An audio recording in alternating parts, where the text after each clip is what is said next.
بسم اللہ الرحمن الرحیم۔ صرف 5 منٹ کا مدرسہ قرآن و حدیث کی روشنی میں 282واں دن 12 شوال المکرم۔ نمبر 1 اسلامی تاریخ۔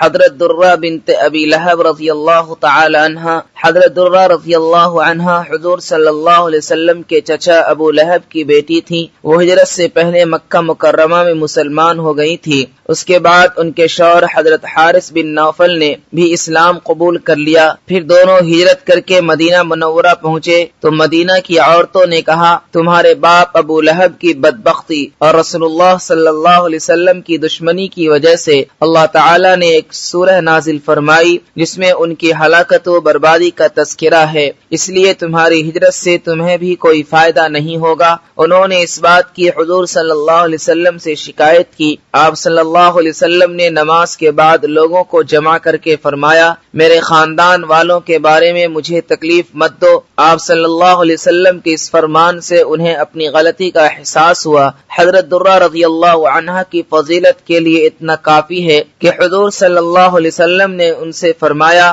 جو تمہیں غصہ دلائے گا اللہ کو بھی ان پر غصہ آئے گا، میں تم سے ہوں اور تم مجھ سے ہو۔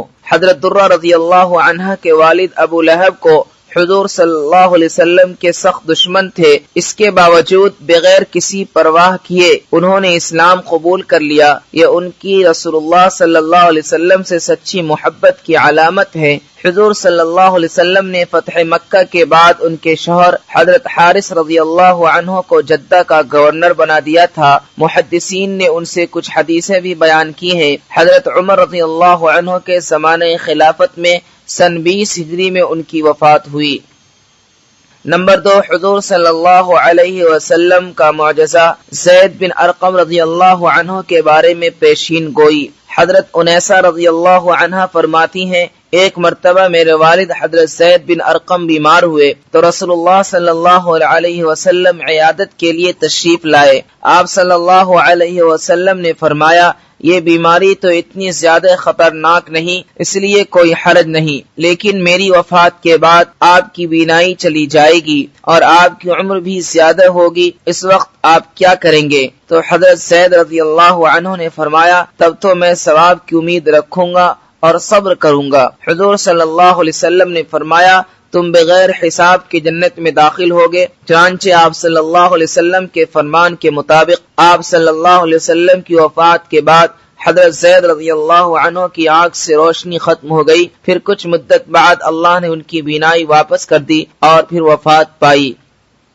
نمبر 3 ایک فرض کے بارے میں سچی گواہی دینا۔ قرآن میں اللہ تعالیٰ فرماتا ہے، اے ایمان والو، انصاف پر قائم رہتے ہوئے اللہ کے لیے گواہی دو، چاہے وہ تمہاری ذات، والدین اور رشتہ داروں کے خلاف ہی کیوں نہ ہو۔ فائدہ، سچی گواہی دینا اور جھوٹی گواہی دینے سے بچنا ضروری ہے۔